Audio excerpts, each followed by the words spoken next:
Hi, it's Steve. Today we'd like to show you how to change the door spring on your dishwasher. It's a really easy repair. Let me show you how we do it. Now before we begin this repair, we'll need to disconnect power to your dishwasher. If your dishwasher has a cord on it, simply unplug it. We'll also need to pull that dishwasher out of the cabinets at least part way. So that may require disconnecting the drain hose and or the inlet water line. If so, you'll need to turn off your water supply, remove the lower access panel, and perhaps disconnect the inlet supply from the valve.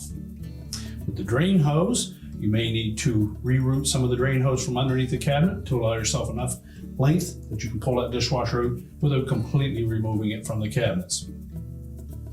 You'll also need to detach the two mounting straps at the top of the dishwasher that secure it to the bottom of your countertop, and then we can start the repair. Now next, we're just going to pull that dishwasher far enough out of the cabinets that we can access the back of that spring.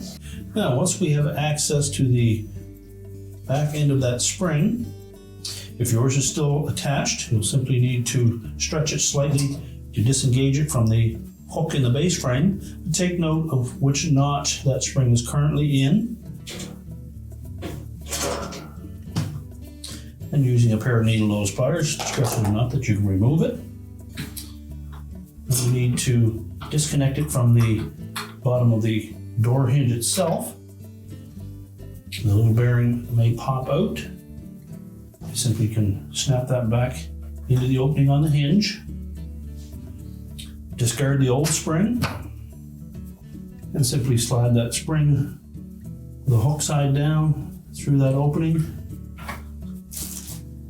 And then we'll engage the bottom of the spring onto the notch in the base frame in the same location as the original was. Now we do suggest that if you're replacing one of these door springs, that you replace both sides at the same time so that you keep an even tension on the door hinge. And now we're ready to push the dishwasher back into the cabinets. With the dishwasher pushed back into the cabinets, we can secure it to the bottom of our countertop.